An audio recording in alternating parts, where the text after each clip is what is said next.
Umugore cyangwa se igitsina gore bazakugerageza muri ibi bice bine by'ingenzi ngiye kukubwira bagamije gutesitinga maturity level yawe, mu yandi magambo bagamije kureba niba koko uri umugabo nyawe cyangwa se wazavamo umugabo nyawe. Ikindi wamenya ni uko abagabo benshi bavuga ko bakuze ariko abagore cyangwa se igitsina gore ntibajya bizera amagambo ahubwo bareba ibikorwa. Bazakugerageza rero mu buryo butuje atari ugukina imikino ahubwo bashaka kureba niba koko uri umugabo nyamugabo koko cyangwa se niba wazavamo umugabo uhamye. Ikindi wamenya ni uko burya kuba umugabo ntabwo bigendera ku bukure cyangwa se imyaka, ahubwo bigendera kandi bikagenwa n'uko witwara, ibyemezo bihamye ufata mu byo ukora kugira ngo abandi bamere neza ndetse no kubahiriza inshingano zawe uko bikwiye. So rero ngewe ugiye kukubwira ibi bintu nitwa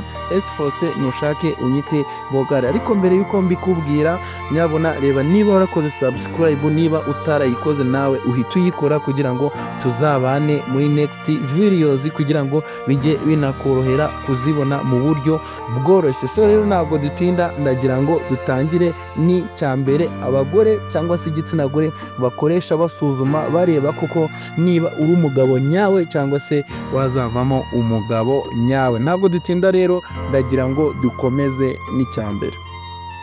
Icyambere cyitwa cyangwa se kiravuga ngo ni emotional control. Iyo tuvuze ngo emotional control twabyita ko ari nko kwifata mu marangamutima. Buriya ikintu wamenya ni uko igitsina gore cyitondera cyane uko witwara iyo uhuye n'igitutu, umujinya ndetse n'ibigutenguha. Iyo utakaje kwifata rero cyangwa se ukitwara nabi, iyo ibyo bintu batekerezaga uko bizagenda ntibigende nk'uko wabyifuzaga, ahita bibona nk'uko nko kuba nyine utarakura mu marangamutima, utaraba umugabo uhamye, ibyo bikaba bise bigutakariza icyizere. Ikindi ukamenya ko kuba umugabo cyangwa se umugabo ukuze, kuba umugabo wa nyawe, umenya igihe icyo kuvuga, igihe cyo guceceka ndetse n'igihe cyo kwirengagiza urwango ariko ugamije amahoro, ariko nanone bitavuze ngo wemere agasuzuguro.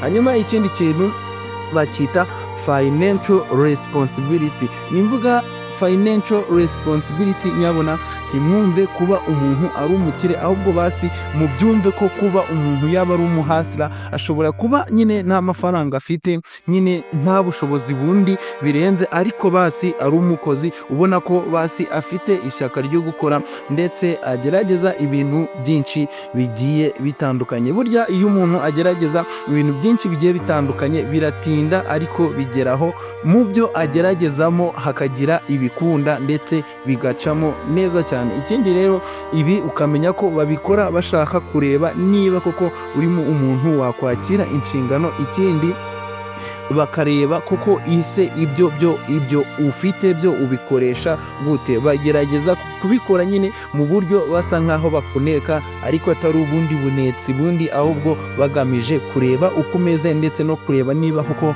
wazavamo umugabo uhamye. Kubera ko iyo uspendinga cyane kurusha uko winjiza nyabuna, ibi ngibi bituma bagutakariza icyizere kandi mu by'ukuri nta buzima bw'ahazaza uba ufite.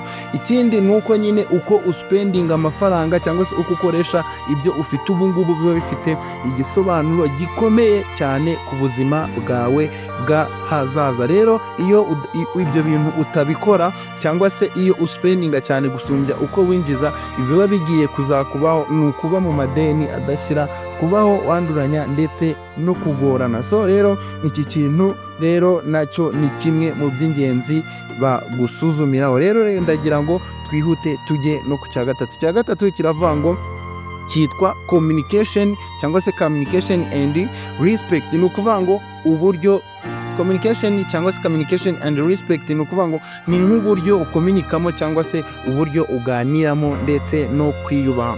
Buriya umugore cyangwa se igitsina gore bazakugerageza mu buryo uvugana nabo cyangwa se mu buryo uvugana n'abandi, even n'amagambo ukoresha niba aba yiyubashye kandi bagamije kugira ngo bamenye abo muvugana nabo nuko ubitwaraho mu buryo ubwo ari bwo bwose. Bakabikora bagamije kureba uko witwara iyo utumvikanye cyangwa se iyo hari umuntu mutumvikanye runaka, niba ushobora kwisobanura cyangwa se ukabikora utuje, ukagaragaza ikosa ryakozwe mu buryo bwiza, ndetse nimba binashoboka ugakosora iryo kosa uwarikoze, ukamwereka ikosa, ukamwereka nuko yakabaye akora ibintu mu buryo bwiza hatabayeho gutukana ndetse no kwishyira hejuru, akamenya kuko niba koko uri umuntu ashobora kwizera, kubera ko abagabo ba nyabo bumva ndetse bagatekereza mbere yo kugira icyo bavuga, basubiza cyangwa se bakora. Mu yandi magambo, abagabo ba nyabo bumva byinshi ndetse bakumva cyane, bagatinda kuvuga, ndetse n'igihe bavuze bakavuga ibya nyabyo. Hanyuma icya kane anari cyo cya nyuma cyitwa consistency and effort. Ni ukuvuga iyo tuvuze consistency and effort, ni ukuvuga ngo ni nko guhozaho ndetse no gushyiramo imbaraga. Buri gihe igitsina gore cyifuza umugabo udahindagurika, umugabo uvuga amagambo runaka ariko ajyana n'ibikorwa, agasohoza ibyo yasezeranye cyangwa se ibyo asezeraniye umuntu, ibyo amusezeranije akazabikora nk'uko yabimusezeranije, kabone nubwo nta muntu waba urimo umukurikirana, kandi ibi bintu akazajya abikora akabigira ubuzima bwe bwa buri munsi. So ibi ngibi rero abikora agira ngo agenzure, arebe koko niba witeguye urukundo nyarwo kandi uri seriye, utari mu mikino ya cyana. So rero niba ibi bigufashije gufungura amaso, bisangize n'inshuti zawe cyangwa se ubihe undi ubona ubikeneye. Wari kukugezaho ibintu nk'uko nabikubwiye ntangira. Nitwa S Faustin, nyabuna niyo wanyita Bogare ntacyo nagutwara, nta mutima mubi mfite. Icyo ngusaba ni uko wajya muri ukajya muri comment section ukambwira niba iyi video igufashije, hanyuma niba yagufashije ukambwira icyo wifuza naza kubwiraho ubutaha. Ndabakunda cyane, I love you so much, see you next time, ciao ciao.